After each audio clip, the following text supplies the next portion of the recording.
Let's do it now. Turn up the volume nice and loud. Cause we are controlling transmission.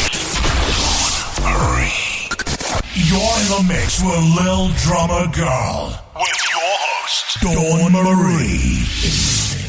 Hey, it's Dawn Marie from Little Drummer Girl, and tonight I'm here at SMV opening party at Ogilvy and Mather, and I'm sitting here with Sally Slater. She's an author of the book called Paladin, which in terms means a holy knight, and think about the Charlene. So tonight I want to ask her why she achieved her goals. So without further ado, it's kind of loud in here, so I'm hoping that you can hear us. And here's Sally. Welcome, Sally. Hi. So tell me, Sally, how long have you been writing? I've been writing seriously for the past 4 years. I've been passionate about writing a story just kind of on a whim, and I ended up getting a pretty massive following, and that really kind of spurred me on to finish the entire novel, even though I never had ever planned to write an entire book before. So full of chapters and then suddenly get stuck. So my best advice, and it's definitely something it's taken me a while to learn, is to fully plan out what you're going to write about from the beginning, and then you can adhere to the plan for the rest of your writing experience. There are authors who plan out chapter by chapter what each chapter is going to cover. I like a little bit more freedom. I really hate outlining to begin with, so it's really forcing myself into that mold. And I kind of tell like a short story version of my overall story, and then fit my overall story into that bigger plot. So, do you work a full-time job? I do. I've only published one novel at this point, and it's been a nice little extra salary for me, but my primary job is in marketing and communications. Well, that's pretty great, right? Because that gives you a head start about most people don't know about marketing. Spoke about it on social media, and it really helped to gain traction. I'm also a big advocate of NetGalley, which for writers who aren't familiar with it, it's basically you put a free early preview of your book on this website, and any reviewer can request to download the book in order to review it for free. Are you looking to self-publish or to publish through a major publisher? It's published through what I would call a hybrid publisher. So it's not self-published because I have an editor. There's sort of an in-between stage, but I have a lot more say in the creative direction of my book. Just an example of that, the cover of my book is actually art made from a fan of mine. It's something that a traditional publisher would never allow to happen, and I just think it's a really cool, unique feature of my book. So how did that person approach? I get approached actually fairly regularly by people who want to draw fan art, which is super cool.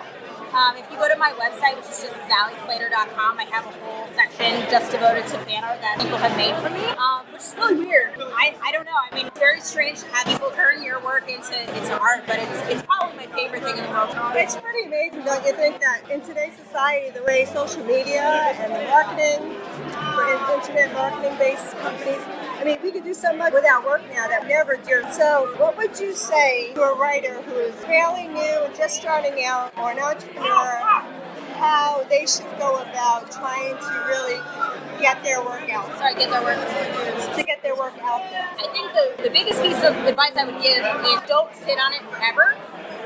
Just put it out there. There's nothing, the worst thing that can happen, really not that bad today. And then I would also advise folks who want to share their work that it doesn't matter how wonderful or brilliant of a story you write, if you don't put the work in to grow your audience and keep on engaging that audience, you're not going to have an active fan base. You don't have a passionate fan base. You can't just write a good story in a vacuum and expect it to sell. So do you believe, as I do, is that we really should give out as much free content that's valuable to people to inspire them and get them to move and reach their goals? 100%. I originally published the first draft of my novel completely for free, and it was really from there, and I've actually left my novel up there even though it's now technically for sale, and that's because I think that people who really value my work are willing to pay for it, and there's just the free content, and especially for an author who's just starting out, you don't really have that street cred yet.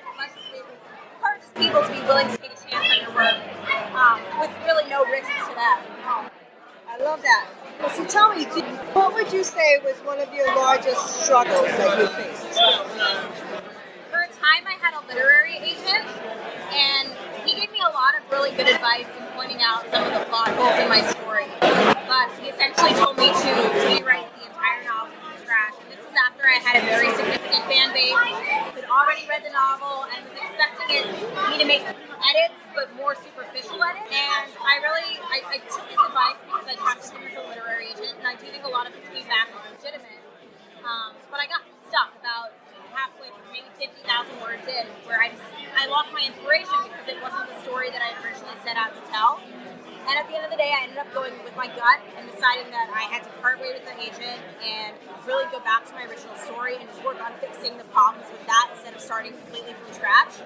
And I really think I was rewarded for that decision at the end of the day. So the goal here is to actually believe in yourself and believe that little voice inside that tells you what to do. Even though sometimes you may feel that this might be the right direction, but when you've got that voice in your gut telling you, I don't know about that, I think I should really do what I believe I should do, that you should follow that instinct.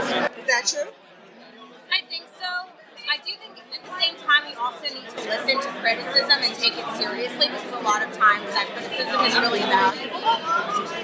So you don't want to be set with assume that your first draft is going to be perfect and think that there's no flaws. But at the same time, if you have a very strong vision, you're writing because you want to tell a specific story. If you get away from that original vision, it's not really all that satisfying.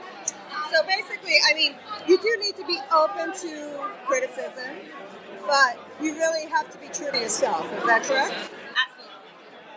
Absolutely. Well, Sally, I really appreciate you taking the time out to talk to me this evening, and I hope you guys listening out there today have learned a great deal about really being true to yourselves and really sticking to it and just keep doing it. Well, until the next time, I'll catch you on the flip side. Namaste.